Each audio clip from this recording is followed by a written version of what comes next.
अरे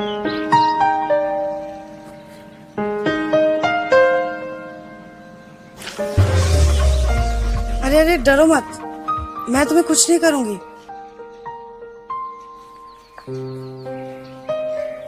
मैं बस तुमसे बात करने आई हूँ। मैंने तुम्हारा लिखा हुआ ये पेज पढ़ा। ये सब तुमने लिखा है?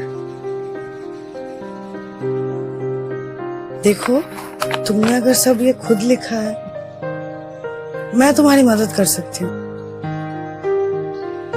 मेरा नाम जिया है और मैं एक राइटर बनना चाहती हूँ।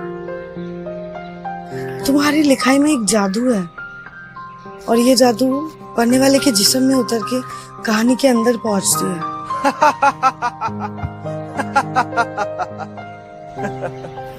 क्या नाम है तुम्हारा? बावला। बावला कहते हैं यहाँ के लोग हमें, लेकिन हमारी नजर में ये सब बावले हैं। औरत के जिस्म की भूख ने इन सबको बावला कर दिया। बस यही की कहानियां मैं इन रद्दी के पन्नों पर उतार देता हूँ। Sound interesting. क्या मैं तुम्हारी लिखी कहानी पढ़ सकती हूँ? क्यों नहीं, ये लो।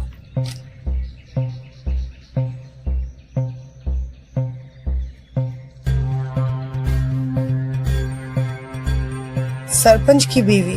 हाँ, ये कहानी गांव के सरपंच की है। एक तेज तरार और मजबूत व्यक्तित्व की, जिसने पूरे गांव को डरा के रखा है।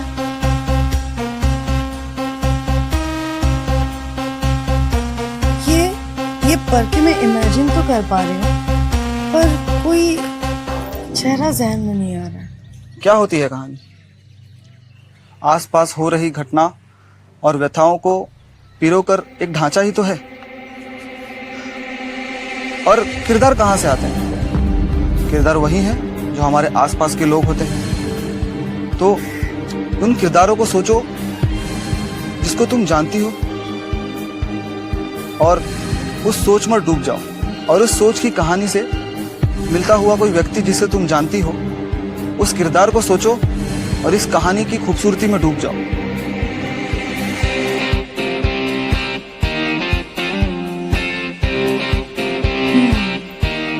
सरपंच की बीवी।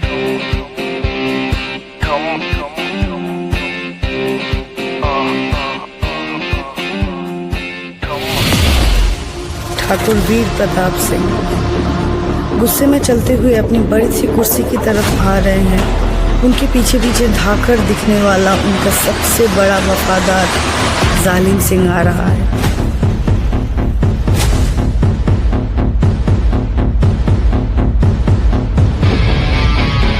उनकी कुर्सी के पास एक मार खाया हुआ हट्टा कट्टा नौजवान घुटनों के बल बैठा हुआ है।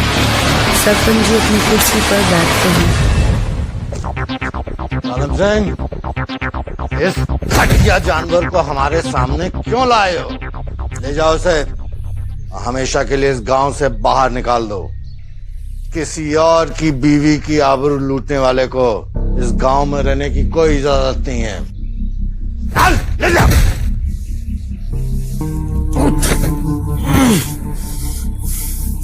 ये मालिक के गांव में ऐसी हरकत।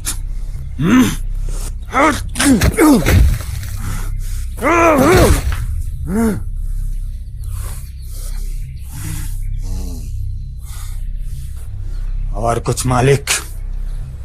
नजर रखना इस हरामजादे पे, दोबारा गांव में प्रवेश न करे। जी मालिक।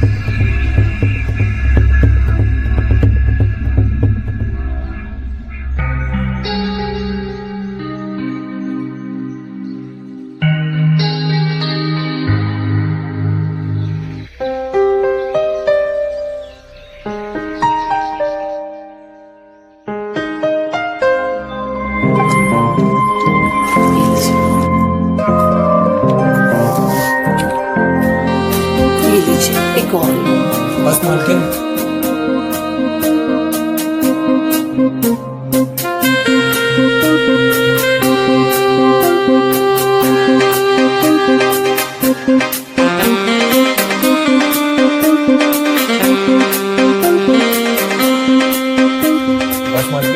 अब नहीं खा पाएंगे। अरे खा लो जालिम, घर का खाना खाने से ताकत मिलती है। और वैसे भी अपना काम करने के लिए तुम्हें ताकतवर बनना बहुत जरूरी है।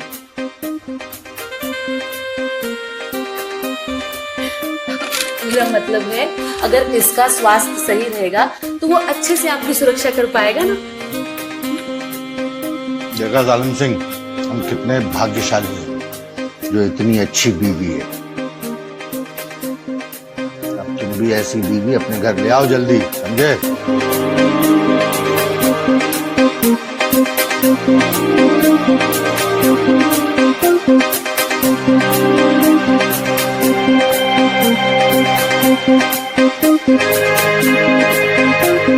मालिक, कोई लड़की तो मिलनी चाहिए ना। अरे दिन रात अगर बंदूक लेके सरपंच जी के पीछे पड़े रहोगे तो कैसे मिलेगी लड़की? हम हैं ना। अरे मतलब हम ढूंढ के लाते हैं ना तुम्हारे लिए एक खूबसूरत और जुझारू लड़की। जी मालिक।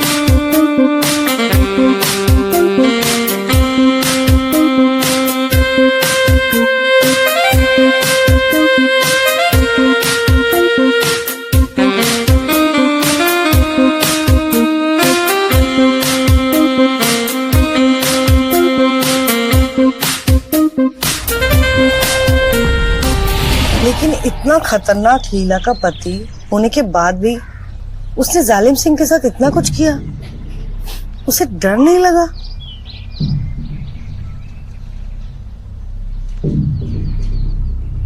ये लो, आगे बढ़ो। दिन भर काम करके थक हारे सरपंच जी अपने कमरे में पहुंचते हैं। दिन भर काम करके थक हारे सरपंच जी अपने कमरे में पहुंचते हैं। भीतर पहुंचते ही उनकी नजर कमसिन कली बनकर बैठी लीला पर जाती है। लीला ने आज अपनी खूबसूरत बदन को ढकने के लिए एक सुर्ख लाल साड़ी पहनी है, जिसका पल्लू नीचे गिरा हुआ है।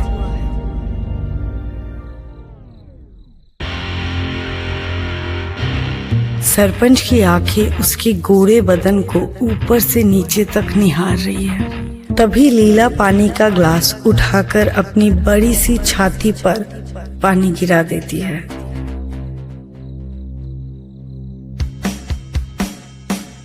पानी की वो धार उसके पहाड़ नुमा सीने पर, दोनों पहाड़ों के बीच से होते हुए उसके नाभि में जाकर अटक जाती है। सरपंच की नजर नाभि के नीचे जाती है।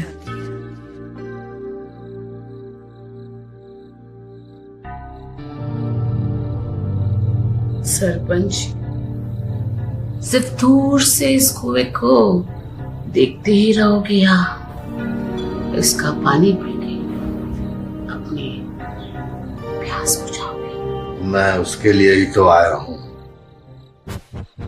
जाने कब से प्यासा हूँ।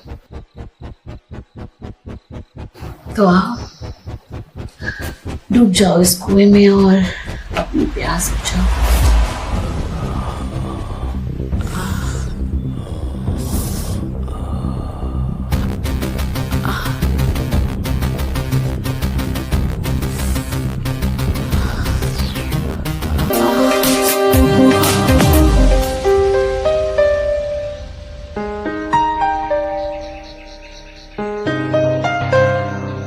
सरपंच जी, सरपंच जी, सरपंच जी उठिए। क्या हुआ सरपंच जी को? सरपंच जी उठिए, सरपंच जी, सरपंच जी उठिए, सरपंच जी उठिए। क्या हुआ मालिक? जालिम देखो ना, सरपंच जी उठ नहीं रहे। मालिक, मालिक, मालिक, इनकी सांसें नहीं चल रही हैं।